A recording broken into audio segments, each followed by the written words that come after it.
Olá, o programa que começa agora vai tratar de uma nova modalidade de armamento que vem causando polêmica.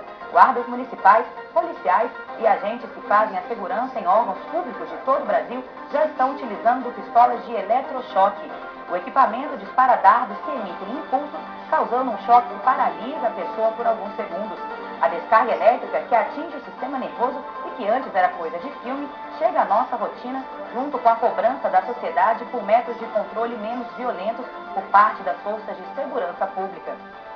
Este Assembleia Debate discute, a partir da ótica dos direitos humanos, as atuais ações de segurança pública, em especial o armamento não letal ou menos letal, como algumas pessoas preferem chamar, o treinamento dentro das novas tecnologias e as garantias de uso correto dessas armas. Para falar sobre esses temas, nós recebemos aqui no estúdio o advogado Tiago Cruz, membro da Comissão de Assuntos Penitenciários da OAB Minas Gerais, o engenheiro Bruno Verdolim de Abreu, presidente da Fundação da Organização Missão Paz, Fernando Marteleto, defensor público, e Pedro Bueno, presidente do Sindicato dos Guardas Municipais de Minas Gerais. O Assembleia Debate começa agora.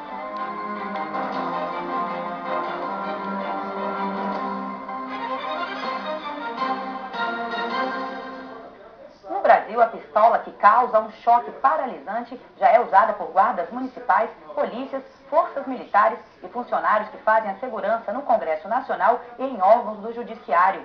Em julho, Minas Gerais recebeu do Ministério da Justiça 545 dessas pistolas. As armas já estão sendo usadas pela Polícia Militar e pelas guardas municipais de Belo Horizonte, Uberaba e Varginha. Mas a pistola, conhecida como taser, não é o único tipo de arma menos letal usada para garantir a segurança pública. Outros exemplos são o gás lacrimogênio, o spray de pimenta e as balas de borracha. O objetivo desse tipo de equipamento é interromper o comportamento violento sem causar danos extremos à pessoa atingida. São chamadas também de armas intermediárias e utilizadas dentro de um conceito de uso progressivo da força. Ou seja, o agente de segurança tem a seu dispor diversos tipos de instrumentos que devem ser selecionados de acordo com a intensidade da ameaça. Vamos então ao nosso debate. Primeiramente, eu gostaria de agradecer a presença de todos vocês aqui no nosso programa. Eu gostaria de começar com o Bueno, que é presidente do Sindiguardas aqui de Minas Gerais. Bueno, em que situações o uso dessas armas não letais ou armas menos letais, como alguns preferem chamar, em que situações o uso dessas armas é indicado? Assim, no conceito de uso progressivo da força, né, a gente é habilitado a apresentar a nossa força, né, a simples presença do guarda municipal ou do agente de segurança pública inicia um processo de uso progressivo da força, né, passando pela verbalização, né, o controle de contato do agente que esboça alguma agressividade e, em seguida, o uso das armas menos letais, né, como o espargidor de pimenta, o aparelho tonfa, né, e, por fim, ou nesse intervalo, a pistola taser, né, que é a pistola de condutividade elétrica, como penúltimo grau do uso progressivo de força. E, por fim, mediante uma necessidade extrema, né, o uso da arma letal, que é a arma de fogo. Agora, essas armas, né, as armas de choque, elas também são uma alternativa em alguns órgãos onde o uso de armas de fogo ele é proibido, elas talvez aparecem como uma alternativa, talvez alguns órgãos públicos, órgãos do judiciário. O senhor está dizendo que, por um lado, como algumas pessoas afirmam, a utilização dessas armas de eletrochoque pode ser um sinal de que nós estamos armando mais os nossos agentes de segurança? Bom, eu colocaria que a utilização da arma taser, ela só pode ser bem recebida a partir do momento que ela cria essa alternativa da não utilização da arma de fogo, né? Então, nossa preocupação maior, ela está voltada aí com a questão da preparação dos agentes, né? Porque se a ideia de que uma arma não letal não provoca morte e por isso ela pode ser usada de forma mais intensa, ela com certeza vai trazer prejuízos pela má utilização, né, talvez ligada ao despreparo do agente que foi, né, portador então dessa arma, né? Então é fundamental que seja bem aplicado e na hora e na proporção correta. Agora, uma das preocupações, ou talvez uma das maiores preocupações que envolve a utilização dessas armas é a questão de, será que elas poderiam aumentar a quantidade de violência, uma vez que elas não deixam marcas físicas na pessoa que é atingida? O que você acha sobre isso, Tiago? Você acha que essas armas, de alguma maneira, podem contribuir para aumentar ainda mais a violência? Olha, nós, advogados criminalistas, nos deparamos todos os dias, né, em várias ocasiões, com um possível excesso por parte do agente público. O agente público fechando os olhos para a situação de tensão que ele vive diariamente, mas é necessário, o Bueno vai falar melhor, de uma preparação psicológica do agente.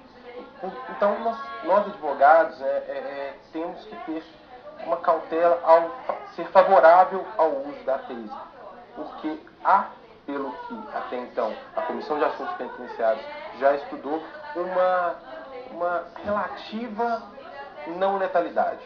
Né? Temos aqui dados, não tenho nesse momento a fonte, mas temos aqui que nos Estados Unidos ocorreram muitos óbitos e no Brasil também, em virtude da arma não letal, a taser. Então, há sim a mesma preocupação que temos com a arma de fogo quanto ao uso da taser pelo agente público. Fernando, você também é dessa área jurídica, você é defensor público. Qual a sua opinião sobre isso? Você acha que essas armas de choque, elas podem de alguma maneira estar contribuindo para aumentar a violência?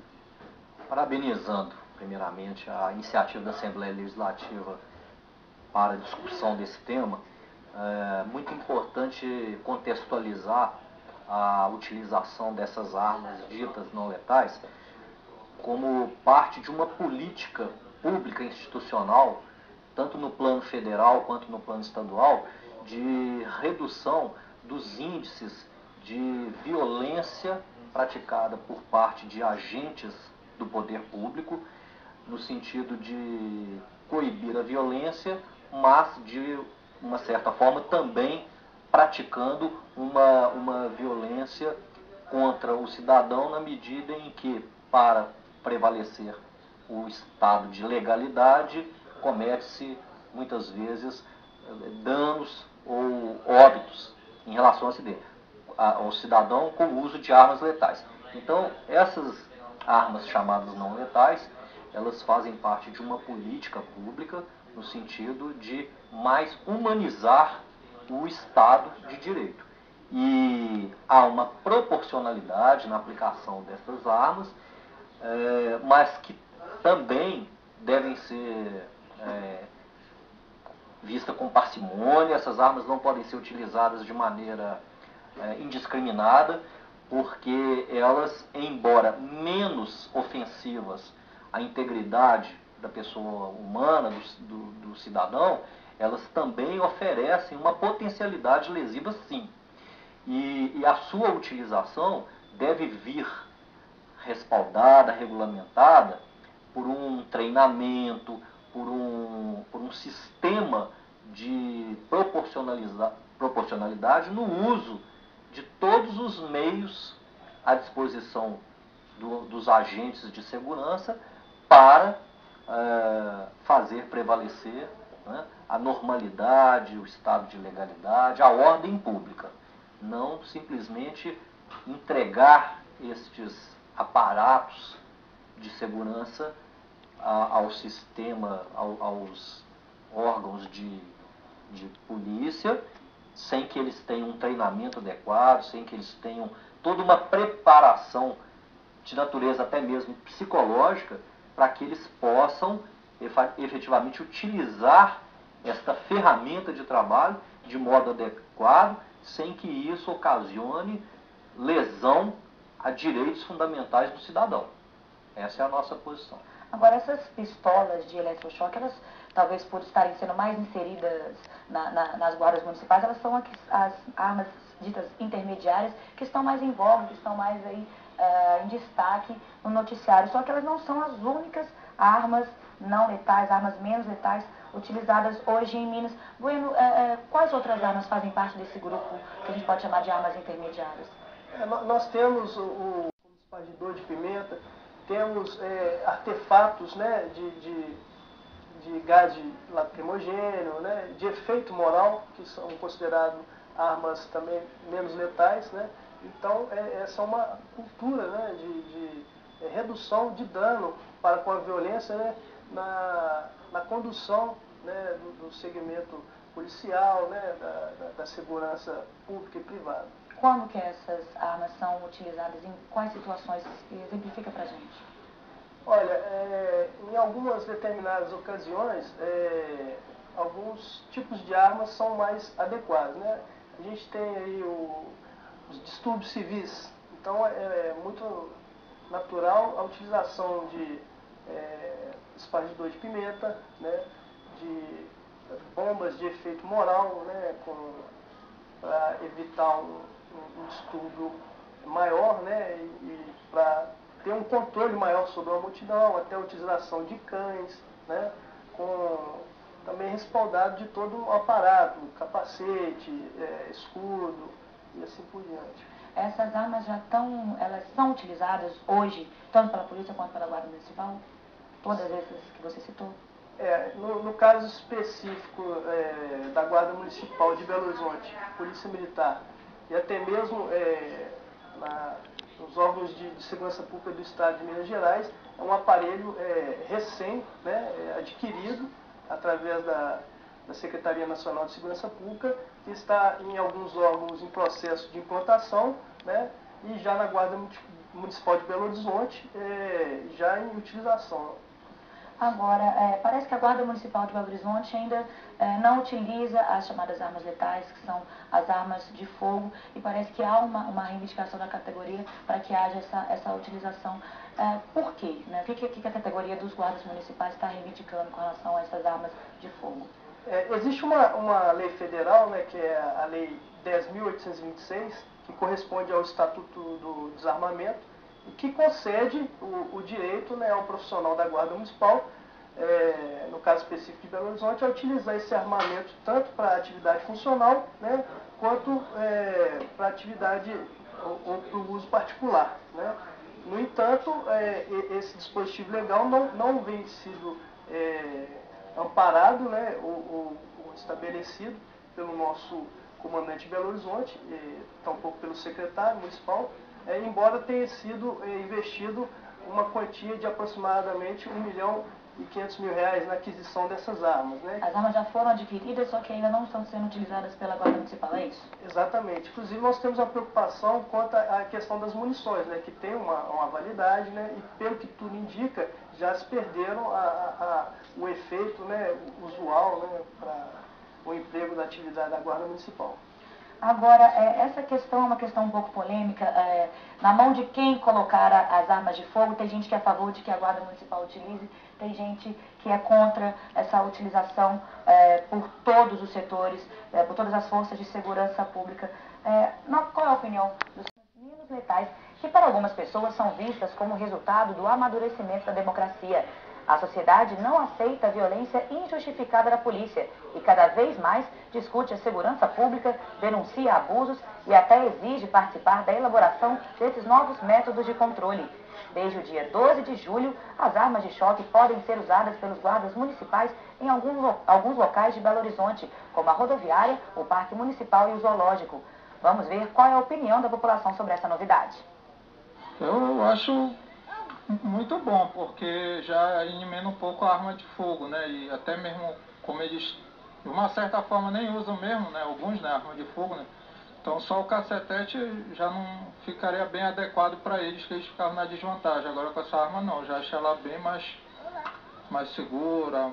Eu vejo uma viabilidade boa para a população, né? Vendo que traz aí uma segurança maior, inibe inclusive a violência. Eu acho que com certeza traz mais segurança para a população. Porque ninguém tem direito de tirar a vida de ninguém, né? Eu acho que se for só para imobilizar, eu acho que vale.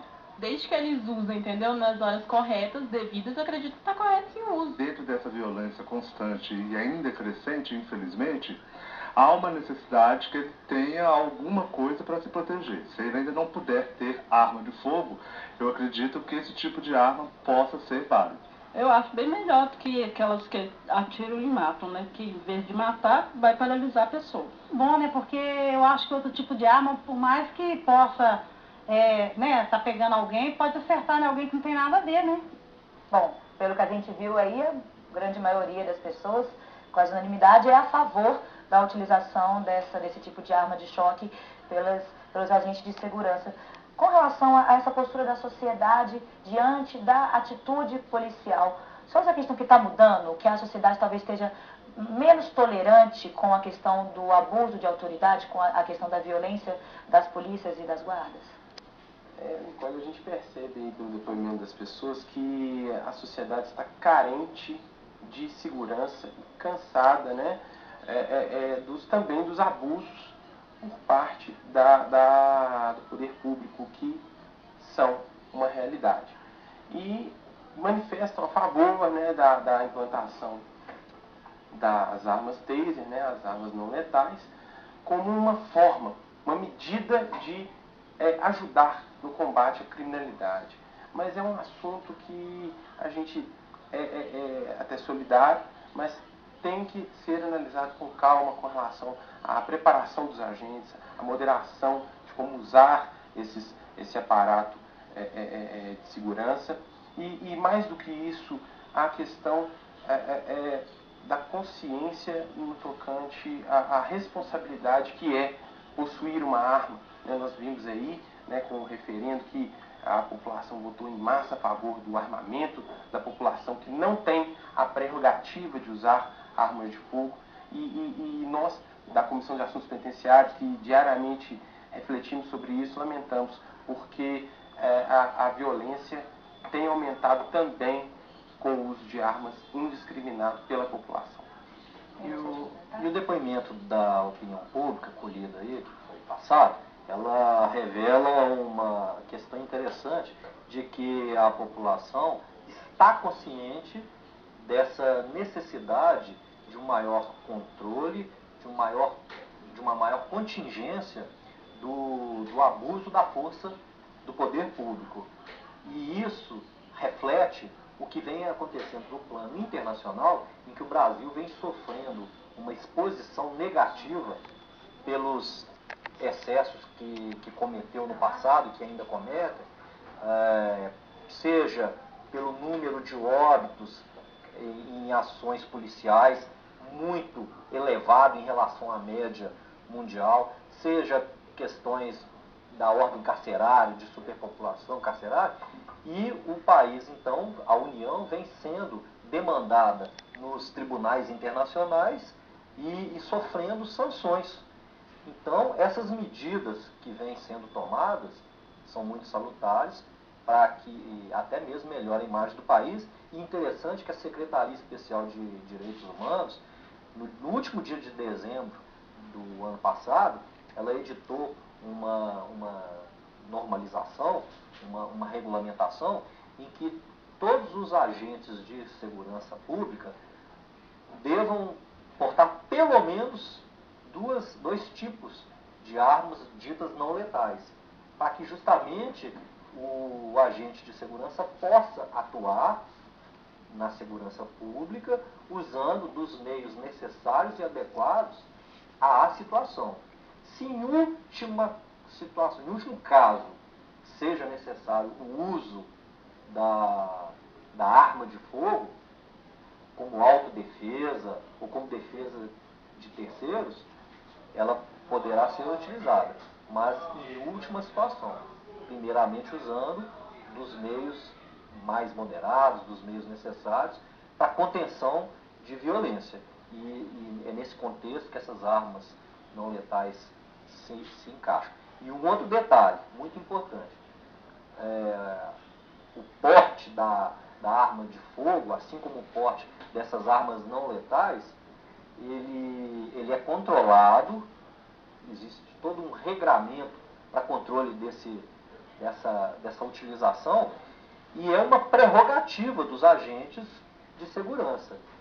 A grande questão não é se eles devam ou não ter essa prerrogativa, acredito que sim, que devam ter. A grande questão é como utilizar essa prerrogativa de portar essas armas, sejam elas armas de fogo, sejam elas armas chamadas não letais. Você falou aí dessa questão da reputação internacional do Brasil diante desse quadro da segurança pública. Um dado da própria Anistia Internacional, um levantamento da Anistia afirmou que há ainda muita violência policial no Brasil, especialmente nas áreas mais pobres. Um dado que eu tenho que, segundo esse levantamento feito em 2010, a polícia matou 855 pessoas nesse ano, em 2010, ano passado, em circunstâncias descritas como autos de resistência. Você acredita que realmente está havendo mais violência pessoal ou poderia estar ocorrendo um maior registro dessas mortes em decorrência da violência policial? Olha, as estatísticas são lastimáveis, né, em relação à violência, né, a violência alarmante, né, por falta de estrutura, né, para as classes sociais, e também a violência policial. O doutor destacou uma coisa muito importante, que é a inversão dos valores e a não discussão sobre a prerrogativa, e sim o meio de utilização dessa prerrogativa, né? Eu tenho muita tranquilidade em falar do exercício da Guarda Municipal, portando as suas armas de fogo, até porque a Guarda Municipal, o agente da Guarda Municipal, ele adquiriu um status de polícia cidadã, de agente comunitário, né? Então essa polícia tradicional já é uma polícia obsoleta no nosso sistema. Então o nosso agente ele não passa pelo crivo da justiça militar, né, que muitos consideram até um tribunal de exceção. Então o nosso agente não tem essa prerrogativa, né? Então é um profissional que vai fazer de todo o melhor para a utilização correta, né, sob pena de responder criminalmente, né, e sem nenhuma prerrogativa que ampare o uso irregular dessa arma letal. E há que se destacar que, enquanto sindicato, a gente tem a visão de que a arma de fogo no nosso meio é um equipamento de proteção individual, né? A gente não pode submeter um profissional a executar uma tarefa de segurança e zelar pela segurança das pessoas sem dar meios para que ele possa executar com tranquilidade essa situação. Bueno, pegando aí o que você falou sobre o uso das armas de fogo pela Guarda Municipal, eu percebo que há uma resistência da sociedade com relação à Guarda Municipal, especificamente de Belo Horizonte, porque ela começou inicialmente como uma guarda, um agente público de segurança pública que cuidaria do patrimônio público e depois passou a poder multar no trânsito e hoje reivindica, parece que desde 2006 já tem essas armas compradas, armas de fogo já adquiridas pela prefeitura, reivindica o uso dessa arma de fogo. Você acha que pode ser isso a causa da resistência da população? Pelo menos 2 armamentos menos letais antes do armamento letal, né? Então, muitas vezes esse profissional é implantado em um posto de serviço sem os equipamentos necessários, né, para o exercício da função. Isso acarreta até mesmo numa possível excesso ou uma lesão ao cidadão infrator por falta de equipamentos ou até mesmo supremacia de força, né? Agora, o Bruno falou da questão da proximidade. As polícias municipais e as guardas municipais, elas têm origem a uma filosofia de guarda cidadã, de polícia cidadã, desenvolvida por um filósofo inglês, Sir Robert Pell, que criou a polícia de London, que deu origem à Scotland Yard. E dentro da filosofia dele, ele prega que o povo é a polícia e a polícia é o povo. A polícia nada mais é que parcela da sociedade uniformizada para fazer aquilo que é dever de todos nós. Sim. Bom, gente, a gente vai continuar esse debate. O último bloco do nosso programa sobre armas menos letais. Segundo o fabricante da pistola de eletrochoque, a descarga elétrica que ela causa é menor do que a de uma tomada, mas há controvérsias. A Anistia Internacional, por exemplo, registrou mais de 460 pessoas de todo o mundo que morreram depois de serem atingidas pela taser.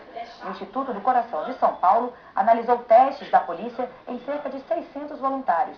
Não detectou problemas, mas fez um alerta. O estudo não reproduz uma situação real, normalmente tensa, em que se usa um armamento como esse. Todo tipo de arma apresenta riscos para a integridade física de quem é atingido. Como deve ser, então, o treinamento para utilizar a taser? De acordo com a empresa que comercializa o taser no Brasil, o treinamento deve ser composto de 3 etapas: teórica, prática e avaliação. Os alunos só devem manusear as armas depois de absorver os conceitos teóricos, especialmente as regras de segurança. A empresa afirma que deve ser reforçado, durante todo o treinamento, o conceito de que o taser, embora não letal, é uma arma, que só deve ser utilizada se absolutamente necessário. Ressalta ainda que a utilização das armas deve ser feita de acordo com a legislação brasileira e em respeito aos cidadãos e aos direitos humanos. Bom, como a gente viu aí, apesar de ser uma arma menos letal, não pode ser usada indiscriminadamente e deve haver uma preparação específica para isso. Bueno, como é que está sendo feito o treinamento para utilizar essas tasers dentro da Guarda Municipal? Está sendo um treinamento eficaz, adequado? Como é que é? Olha, o sindicato tem uma preocupação da forma que está sendo conduzido o processo, né, de implantação da taser em Belo Horizonte, né? Haja visto que há uma recomendação de no mínimo 30 horas aulas, né? E além do mais, está sendo conduzido, né, em ambiente inadequado, né, com uma estrutura inadequada e foi ministrado até então, pelo conhecimento nosso, 3 horas aproximadamente de aula, né? Então a gente tem uma preocupação muito grande da forma que tem sido conduzido. Inclusive, né, a falta de estrutura de logística, né, como um boneco adequado, como foi mostrado na imagem, né, é um manequim, né, idêntico à figura de uma pessoa. Você tem essa imagem aí desse boneco? É o boneco que é utilizado, né, no treinamento, é isso? Em Belo Horizonte, utilizaram um boneco, né? Mostra pra gente, para aquela câmera ali, por favor, só para as pessoas de casa saberem. Esse é o boneco que é utilizado no treinamento hoje com a Guarda Municipal de Belo Horizonte. Belo Horizonte utilizou um boneco que não é revestido um material adequado, né, para absorver, né, e afixar os dardos, né, eletrizantes. Como pode ser visto aqui, é uma bola de futebol inserida sobre, né, o que seria a cabeça do boneco, ou seja, um treinamento inadequado. O que a gente pode observar também a não utilização, né, dos óculos de proteção de policarbonato, né?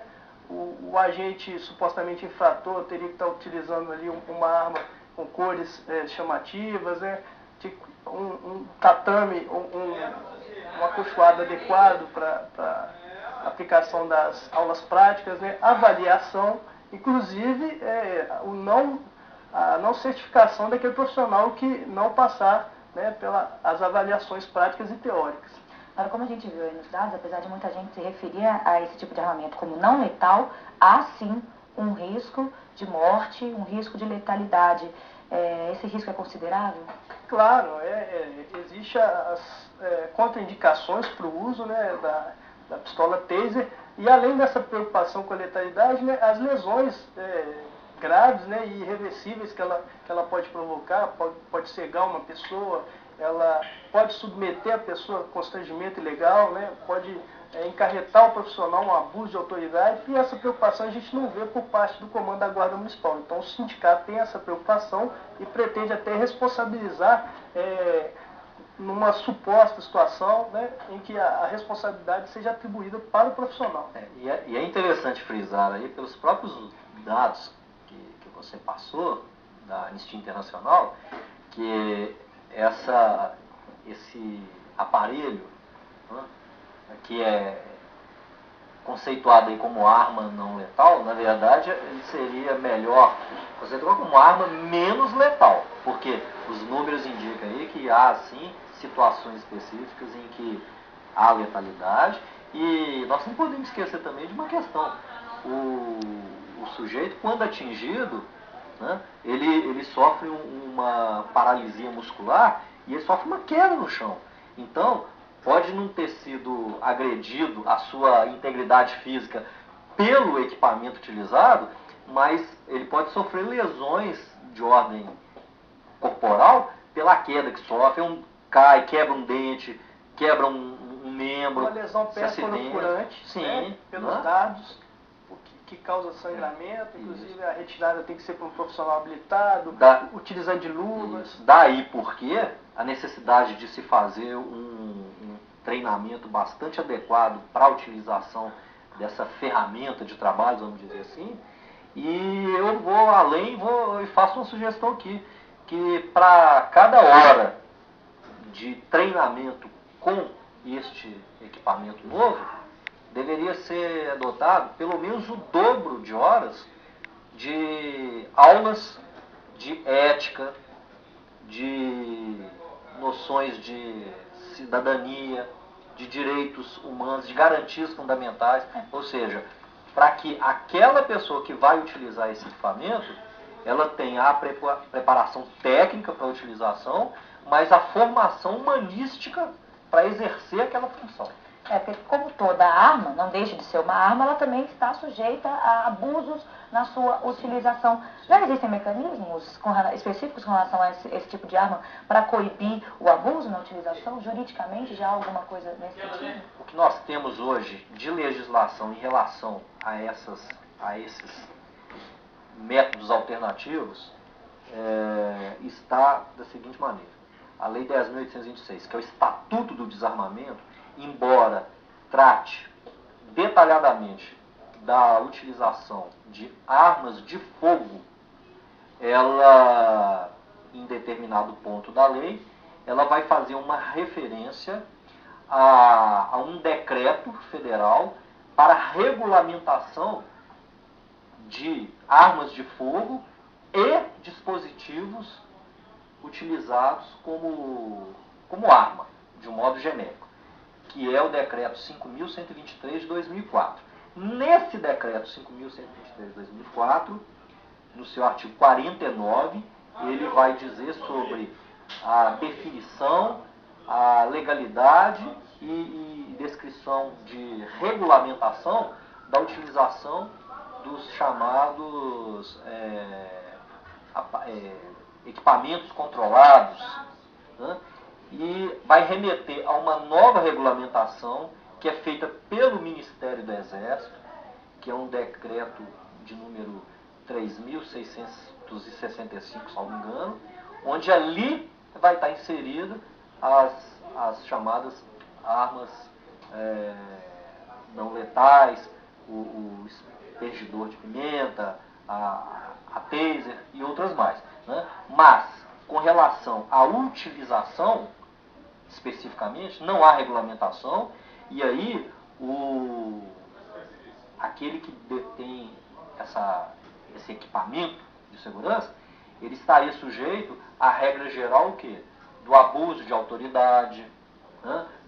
Do crime de lesão corporal. Isso valeria também para civis e para empresas de segurança privadas, porque parece que a taser ela faz parte da lista de equipamentos de uso restrito do Ministério da Defesa, mas, pelo que a gente pesquisou, pode ser facilmente encontrada e adquirida até pela internet. Sim. Então, há algum tipo de regulamentação, desse tipo de arma por um civil, para quem compra pela internet, para quem porta o produto? Então, só complementando, se houver excesso ou abuso por parte de agentes públicos, esses agentes estarão sujeitos à legislação referente ao abuso de autoridade, ao Código Penal ou ao Código Penal Militar, se ele for sujeito ao Código Penal Militar. No caso do civil, por exemplo, o funcionário de empresa privada que presta algum tipo de segurança, ele vai responder pelo Código Penal na questão da lesão corporal e outros crimes que tiverem relação. Agora, com relação à aquisição desse material, hoje a regulamentação ela está prevista nesse decreto 3665, que parte de uma regulamentação expedida pelo Ministério do Exército, né, e que restringe a aquisição. Ou seja, o civil, né, ou aquele que não detenha essa atribuição legal de agente de segurança ou não atue numa profissão regulamentada de segurança, uma vez portando esse tipo de material, ele está sujeito à legislação que trata do uso de armamento. Vender na internet também poderia ser pode ser punido quem for pego vendendo esse tipo de produto na internet? É uma preocupação da OAB, com relação a essa exploração que tem sido feita através do site da Taser no Brasil. O acesso é muito fácil, é um marketing tentador, até vejo que saiu do propósito do interesse público na segurança da população. Então, nós estamos vigilantes, né? A legislação tem que agir sobre quem difunde essa publicidade, né? E principalmente com relação aos perigos, né? A letalidade relativa que foi colocada pelos colegas aqui presentes, que lá tem vídeos no site e que com falas do BOP, matérias feitas do BOP do Rio de Janeiro, falam inclusive, salvo engano, que até pessoas que usam marca-passo não podem vir a óbito. Isso é uma garantia que eu acho muito imprudente, muito negligente até. Agora, em alguns outros países, parece que há uma certa permissão com relação ao uso desse tipo de equipamento para fazer segurança particular, segurança pessoal. Bruno, você acha que isso é uma coisa que se esse equipamento cair realmente, for mais popularizado aqui no país, isso pode ser um risco, a população, nesse cenário de violência, querer se armar com esse equipamento que para muita gente não tem nenhum risco de letalidade, e isso acabar sendo, mesmo que contra a lei, isso acabar sendo utilizado pela pessoa para fazer uma segurança pessoal, isso é um risco, isso é um perigo? Isso é um risco, é um perigo, e que eu acho que ele tem que ser coibido de todas as formas, porque o Brasil passa por esse processo da campanha do desarmamento, né? E o propósito não era partir daquela arma letal para uma menos letal, né? Porque, como já foi exposto, é uma arma que tem risco sim, né? E o que me preocupa é exatamente quando alguém pensa que uma arma ela é não letal, pensar que ela pode ser usada diversas vezes de diversas formas.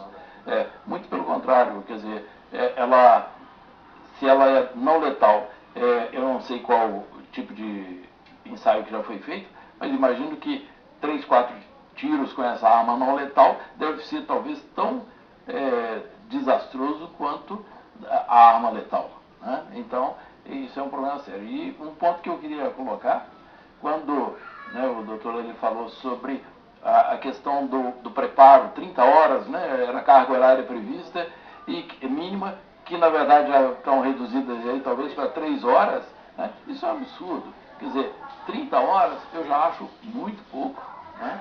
Porque o nosso policial, o nosso agente, né, de polícia, ele tem que ter a consciência da responsabilidade daquele equipamento que ele está portando, e parece que nem os ministradores do curso têm essa consciência, porque quando tem uma previsão mínima de 30 horas, isso é reduzido, né, a poucas horas, 3 horas, que seja. Só fazer 10%. um comparativo, em Varginha, o comandante da Guarda Civil, que é um guarda civil de carreira, ele recebeu a arma Taser juntamente com a Guarda Municipal de Belo Horizonte.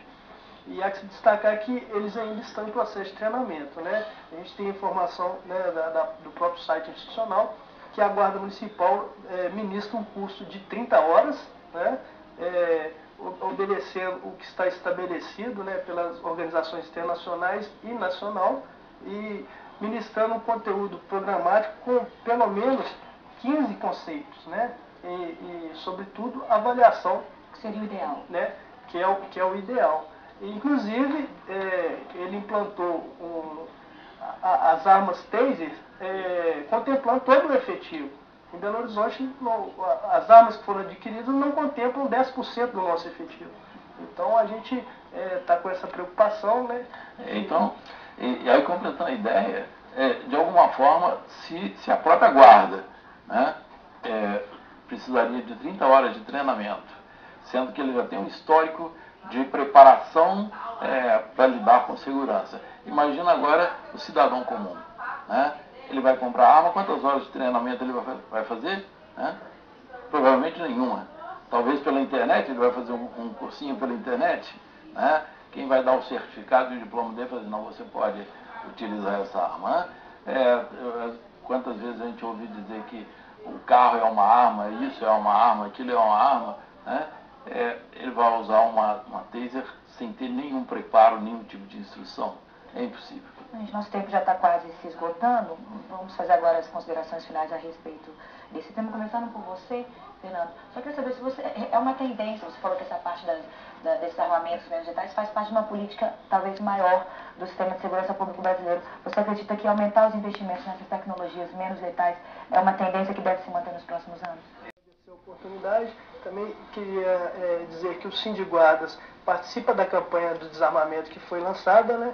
E nós gostaríamos também de deixar claro que este conceito, né, e essa aplicação das armas letais, a gente torce para que seja no intuito de promover, né, a paz social, respeitando a dignidade da pessoa humana. Ok.